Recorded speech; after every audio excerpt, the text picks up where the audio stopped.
ఈ డిబేట్ లో పాల్గొనడానికి గెస్ట్లు వచ్చారు. సో ఒక్కొక్కరుగా నేను ఇంట్రడ్యూస్ చేస్తా వాళ్ళందరినీ. సో ముందుగా బ్రహ్మశ్రీ రాజన్ వచ్చారు, ఆధ్యాత్మికవేత్త. నమస్తే అండి.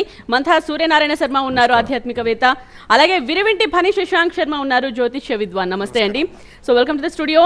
అండ్ అలాగే శేషగిరిరావు ఉన్నారు, షార్ మాజీ డిప్యూటీ డైరెక్టర్. నమస్తే అండి. అండ్ టీవీ రావు జన విజ్ఞాన వేదిక నుండి ఉన్నారు. అండ్ మధ్యలో ప్రొఫెసర్ చెన్నారెడ్డి ఉన్నారు, డిపార్ట్మెంట్ ఆఫ్ ఆస్ట్రానమీ. నమస్తే అండి, welcome to the studio. So మనం డిబేట్లోకి వెళ్లే ముందు అసలు తోక చుక్క అంటే ఏంటి, ఏఆర్ ద్వారా టీవీ9 స్క్రీన్ మీద మీరు చూడబోతున్నారు. సో డీటెయిల్గా నేను ఎక్స్ప్లెయిన్ చేయబోతున్నాను. అసలు తోక చుక్కలు ఎలా ఏర్పడతాయి, సో తోక చుక్కలు అంటే ఏంటి, వాటి వల్ల ఏం జరుగుతుంది, ఇవన్నీ కూడా కొంచెం డీటెయిల్గా ఏఆర్ ద్వారా మనం చూద్దాం. సో నాసా వివరణ ప్రకారం తోక చుక్కలు సౌర వ్యవస్థ అవశేషాల నుండి ఏర్పడతాయి. సూర్యుని చుట్టూ దీర్ఘ వృత్తాకార కక్షలో తిరిగే దుమ్ము, ధూళికణాలు, వాయువులతో ఏర్పడిన ఖగోళ వస్తువులే తోక చుక్కలు, ఇంగ్లీష్లో కొమెట్ అంటారు. సో సూర్యుని చుట్టూ ఒక రౌండ్ పూర్తి చేయడానికి తోక చుక్కలకు 1000 సంవత్సరాలు పడుతుంది. ఇలాంటి తోక చుక్కలను లాంగ్ పీరియడ్ తోక చుక్కలు అంటారు.